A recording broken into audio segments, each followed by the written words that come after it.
Hello दोस्तों, welcome to जेक्टा academy. दोस्तों, आज के इस वीडियो में हम लोग क्लास 10th के इम्पोर्टेंट क्वेश्चन को सॉल्व करेंगे, इसलिए आप लोग वीडियो को शुरू से लेकर के अंत जोड़ देखिए। तो साथियों, आज इस वीडियो में हम लोग सॉल्व करेंगे।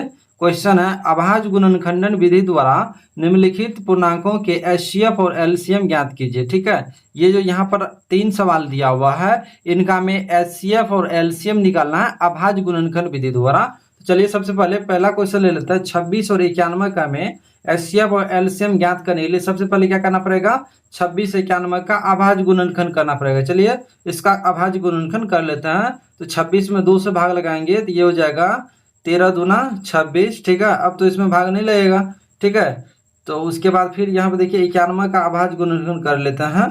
तो इसमें कितना से भाग लग जाएगा? 7 से लग जाएगा। तो कितना हो जाएगा? 7 एकम 7, कितना बच गया यहाँ पर? यहाँ बच गया 2। ठीक है, फिर 7 या 21, 2 पर 1 21 होता है। तो 13 7 91, यानी कि हम इसको लिख सकते हैं 26 बराबर लिख सकते हैं कितना? 2 गुना 13, और 91 बराबर लिख सकते हैं 7 गुना 13। ठीक है, अब यहाँ पर लिखेंगे अतः एचसीएफ बराबर, एचसीएफ कितना हो जाएगा? जो दोनों में कॉमन होता है। यहाँ पे देखिए दोनों में क्या है? 13 है, तो 1 तो 13 ले लेंगे, तो इसका ये हो गया एचसीएफ। उसके बाद एलसीएम निकालना है। तो एलसीएम निकालने के लिए क्या करना पड़ता है? सबसे पहले जो दोनों में कॉमन है वो लेंगे। तो दोनों में कॉमन क्या है? तो दोनों में कॉमन 13 है, और फिर यहाँ पर देखिए कितना है? 2 है, और गुना कितना यहाँ पर? 7 है। अब सबको गुना कर दीजिए, ये कितना हो जाएगा? तो ये हो जाएगा कितना? 13 दूना 26। अब 26 को 7 से गुना कर देंगे। तो 26 को यदि हम 7 से गुना कर देंगे तो ये हो जाएगा 6 7 42 के 2 हासिल 4, 7 दूना 14, और 4 कितना हो जाएगा? 18, यानी 182 हो जाएगा। 182 ये हो गया आपका आंसर। तो इस प्रकार से 26 और 91 का एलसीएम हो गया 182, और एचसीएफ हो गया 13, और ये हो गया आपका आंसर।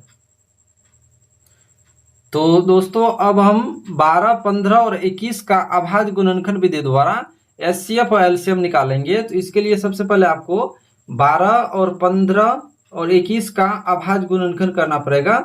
ठीक है, तो सबसे पहले हम लोग 12 का अभाज्य गुणनखंड करेंगे। चलिए 12 का अभाज्य गुणनखंड कर लेते हैं।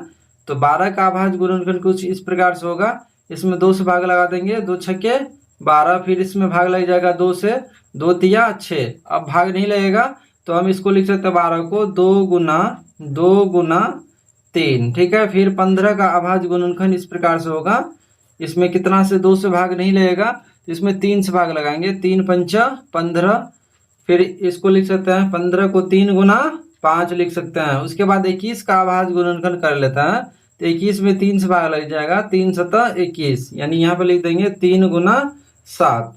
ठीक है, इस प्रकार से जब अभाज्य गुणनखंड कर लीजिएगा आप, उसके बाद आपको लिखना है अतः एचसीएफ। ठीक है, तो एचसीएफ क्या हो जाएगा? जो तीनों में कॉमन हो। तो तीनों में देखिए यहाँ पर क्या है?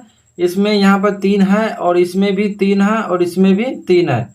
तो ये हो गया आपका 3 एचसीएफ हो गया। ठीक है, जो तीनों में कॉमन होता है, जितना संख्या दिया रहे उस सभी में जो कॉमन संख्या होता है वही आपका क्या हो जाएगा? एचसीएफ हो जाएगा। उसके बाद चलिए अब एलसीएम निकाल लेते हैं।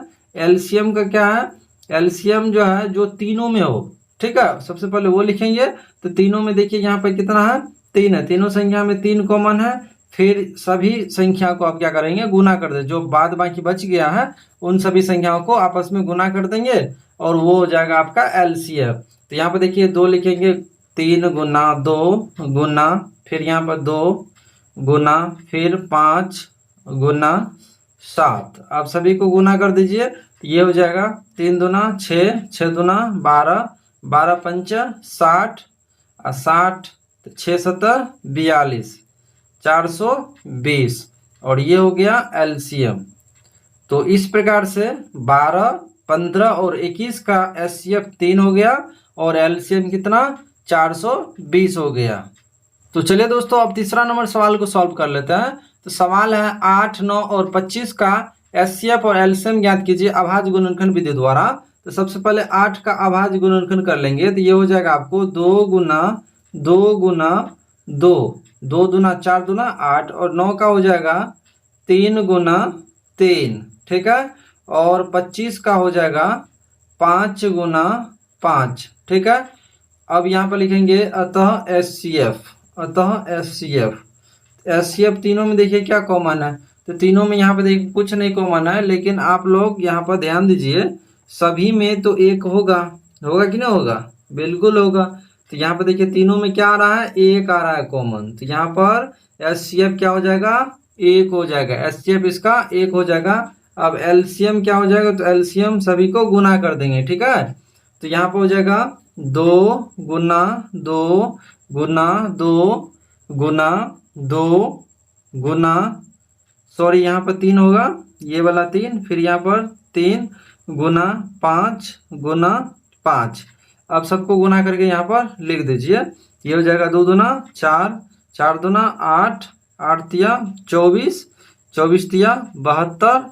अब 72, अब फिर यहाँ पे देखिए 72 को 5 से गुना करेंगे तो 72 पंचे कितना हो जाएगा, 72 पंच, तो 5 दूना 10 के 0 हासिल 1, 5 7 35, 1 36। फिर इसको 5 से गुना करेंगे, ये हो जाएगा 5 को 0 से गुना करने पे क्या हो जाएगा, 0 हो जाएगा। फिर 5 6 के 30 के 0 हो जाएगा हासिल 3, 5 या 15, 3 कितना हो जाएगा 18। ये हो गया आपका 18 एलसीएम 1800, ठीक है ना। यानी एचसीएफ एक हो गया और एलसीएम कितना 1800 हो गया। तो इस प्रकार से आप लोग किसी भी सवाल को सॉल्व कर सकते हैं बहुत ही आसान तरीका से, है ना। अभाज्य गुणनखंड विधि द्वारा एचसीएफ और एलसीएम इस प्रकार से निकाला जाता है। तो उम्मीद करते हैं कि आपको वीडियो पसंद आया होगा। अगर वीडियो पसंद आया हो तो प्लीज़ वीडियो को लाइक कर दीजिए और अपने दोस्तों के साथ शेयर जरूर कीजिए। और यदि आप हमारे यूट्यूब चैनल जेक्टर एकेडमी को सब्सक्राइब नहीं किए हैं, प्लीज़ चैनल को सब्सक्राइब कर लीजिए और बेल आइकन को प्रेस कर लीजिए ताकि हमारे वीडियो का अपडेट आपको मिलता रहे। तब तक के लिए बाय बाय, टेक केयर, जय हिंद।